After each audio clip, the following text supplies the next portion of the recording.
minutes, but like, with for me, a great strike from Ronaldo, but a poor goal to concede. Personally, I thought Dyer was at fault for the goal rather than Lloris, in terms of like backing off and allowing Ronaldo that time and space to get the shot away, and also kind of turning his back on the shot rather than looking to try and block it. What were your thoughts? No, I tend to agree with you. I mean, I think Lloris could have done better. He seemed a bit rooted to the spot, but then he probably expected Dyer to have dealt with it. Didn't think that shot was ever going to be coming in. So, a bit of both. Both could have done better, but I do put largely the blame on Dyer.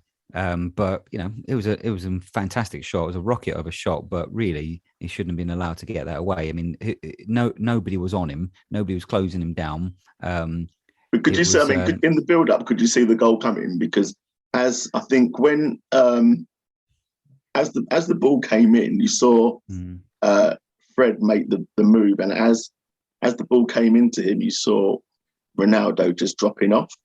Yeah. And like Bentancur, for me, I thought Bentancur, and this is maybe where I know Andy kind of said that like Bentancur had a poor game, and this is maybe where he one of the mistakes that he did make, because I felt he overcommitted in the challenge to Fred, which enabled him just to have an easy little layoff for Ronaldo. And then so if you're a 2v1, I think you need to kind of just put a little bit try and put the pressure on, but not overcommit. Otherwise, you're basically making the decision for the opposition, which he did, and then that enables Ronaldo just to get that shot. I mean, I wouldn't say I saw it coming, but then having said that, you just know that as soon as he gets a chance, he will take a shot, and it was a stunning shot. Most players couldn't make that, but it opened up for him, and that was stupid. I mean, the players should know, if you've got Ronaldo playing, what are they doing? They know he's a sort of player that you give him a yard and he will take it. There was a couple of times actually he hit a shot, first time, which is what that quality of player will do, and he could have scored again. And yeah, so we go a goal down, and I felt in terms of the pattern of the game, that we actually, I don't know, maybe this was Man United's plan, but they were looking maybe to sit back and hit us on the break. I don't know, but I felt that we had good possession. I thought we put, we had good patterns, and we put good pressure on United. And I don't think that the equaliser was undeserved. With the free kick, I don't know about you with the free kick. I was really pissed off with the free kick because we win the free kick, and Moss kind of he marks the spot for the ball, and Dyer's having to bellow at him to count out the steps for the wall, because as far as like Dyer was concerned, the wall currently was too close. So Moss reluctantly counts out a wall, and then he puts down a line next to the wall. He didn't put a line down where the wall was. He didn't wait for make sure that they were in position and then put a line across where they should be. He put a line down, and then they stood next to the line. And then that meant that they could encroach on the line. They didn't stand behind it, and then they just gradually kept creeping forward. So by the time the free kick was taken, they were well in advance of that line anyway. But it deflects to Kulu, and he does fantastically in that situation. Yeah, I think there was a lot of gamesmanship stuff going on actually throughout that match. That, and a lot of falling down, and trying to just change the momentum of the game, etc. But I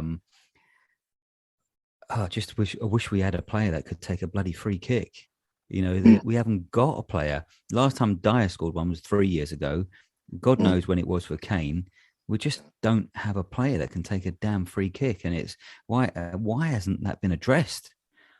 I Yeah. mean, our set pieces are just, I was thinking that when he awful. was lining up, that the fact that we don't have someone that you think, good, we got a chance here. We've got a free kick in a dangerous position. We got a chance. And we're not creative either. So if we're not scoring directly from free kicks, or we're not, we're not putting the goalkeeper under duress from that free kick, then we need to find another way. So we need to be looking at a different way of trying to trying to attempt to score rather than directly from a free kick where we're failing. I mean, I think the last, I can't remember if it was actually the last free kick that Kane took, but Sarah in the chat just wet herself because it was just so woefully bad. I think it nearly went out for a throw in. It didn't. I don't even think it troubled the wall. It was miscued and like. I think you're right, Steve. I mean, we just literally don't have anyone, and when we do get a free kick, whatever position it's in, I never ever think we're going to score it. And that, you look at certain players at certain clubs, you think, they could go in here. They might have a chance. They've actually got a free kick taker.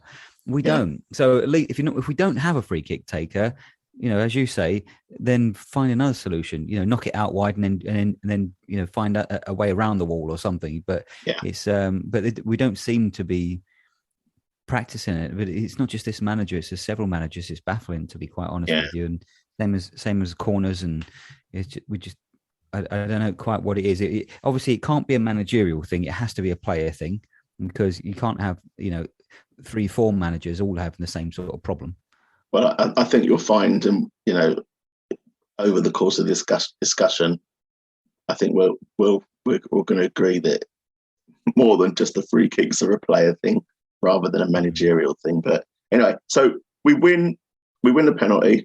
Kulusevski wiggles his way between 3 players, whips in a cross, and rightly, it's a penalty. The pleasing thing for me about the penalty, and I commented to my wife about this, even though she had no interest in this at all. But whilst the discussions for the penalty were going on, Reguilon positioned himself over the penalty spot and prevented anyone from trying to wrap up the penalty spot. Yeah. And that's so it felt like when we discussed this about the Chelsea game where we had the penalty at White Hart Lane and that was overturned in the end. But all the Chelsea players that were having a little kick at the penalty spot and the area around it, and getting in Kane's face and everything like that. And it felt like we're starting to be a little bit more streetwise about these things. So that, more than the scoring, was pleasing for me. But Kane took it and he scored. Yeah, I agree. I want to see more of that sort of stuff going on, and that just a little bit more understanding of the what the opposition dark arts, but also that we have to play that sometimes. And I know some people moaned about it because it's going to come back and haunt you. I didn't care that, and I know in the end we lost the game, right? But I didn't care that Romero screamed in. Fucking love that. Maguire said, I want that. I want that. Yeah. Absolutely want that. And we need to see more of that. And we'll go on and talk about that in a bit more detail. But 100% for me, that's the right thing to do. And we just need to manage the game better to make the most of this thing. Ideally, with a player like that, what you're going to do if you've got enough, because we had quite a lot of possession. We were playing well, and you might get under the skin of a player like that. And then he's going to lash out, or then he's going to get himself sent off, exactly. So you need players that have got that little bit of nastiness about them, and that's what we've lacked for, and we don't have enough of that type. I'm afraid we really don't. Spot on. So scored the goal, 35 minutes, I think, 38 minutes. We start to push on. we seem to like again, even after so having scored the goal, we seem to just resume that pattern Mm-hmm. of dominating possession and dominating the play. However, we haven't got the ball, and we seem to squeeze quite high, and that seemed to be a pattern, certainly a pattern from Man United when they were defending against us. I noticed that the game was very, very compact. But I think prior to that, and I don't know if they were right or not, but the commentators, certainly in their analysis afterwards, said that was, immediately having scored, we rather than sit and kind of protect that space in behind, we were a lot higher than before. And I noticed in the build up to their second goal, Davies is trying to get Reggie to step up and step up to the line, and he doesn't move. He doesn't react to that. It's an immediate call. You've got to just react to the call and get up immediately. And then he kind of just goes, "Oh, I'm going to get up. I'm going to get up now and hope that it's right." And it was like poor, really poor. It was poor, and I mean, to be honest, I'm reluctant to throw players under the bus. I don't. I'm worried about Reggie at the moment. I don't think he's having. He's too erratic. He's had too many howlers that he has. But having said that, going on the opposite front, where I have given players like Højbjerg a bit of a hard time. I mean, I've always said he's a good enough squad player, but probably not a first team in my opinion. But the pile-on for him and the pile-on for Son yesterday was a disgrace. I thought people on, a lot of people on Twitter that were getting stuck into those two. They didn't have a great game, but they didn't have the worst game. And I thought overall, Steve, this is, I know probably I'll get slaughtered for this, but I thought overall we played all right. I thought we played, it was a game we could have won. I mean, there's another WhatsApp thread I had, and a friend of mine was saying, "Are we going to win this?" And I'm like, well, we'd have to defy history because they've never lost a game after going ahead in Premier League history. But we were in the ascendancy. Yeah. I don't. There was a lot there to actually that wasn't bad at all. There's a lot of actually good stuff going on there. Yeah. It's just I think we're just a few months off it clicking and being quite right. And of course, a few players off that as well. So there's a number of factors. But I thought there were encouraging signs yesterday. At one point, I think we had like 70% possession. We were bossing them. Yeah, 100%. But, apart from the Ronaldo show, it would have been a different match. Yeah. So, going back to the goal, it was a shit goal to concede. I thought, although Sancho, who has actually surprised me because I've never actually rated him. I think he's kind of overrated, but good decision. Plays a nice ball, as you say. Ronaldo finishes it fairly well.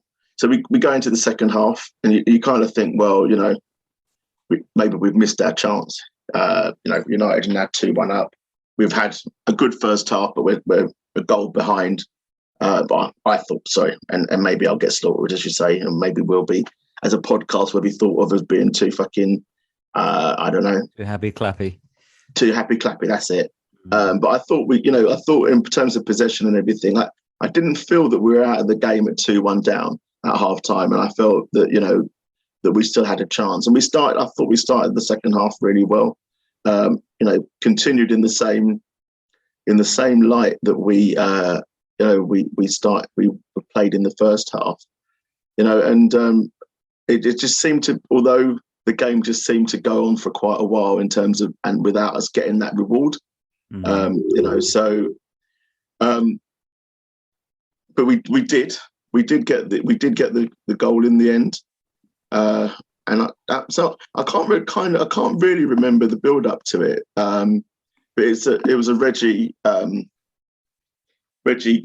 squares it or he crosses it or something, and Maguire slots home, and brings us back into the game. So, I thought that was deserved. But I thought the interesting thing about that I'm sure you would have noticed, because everyone would have noticed it, was Conte's bellowing at the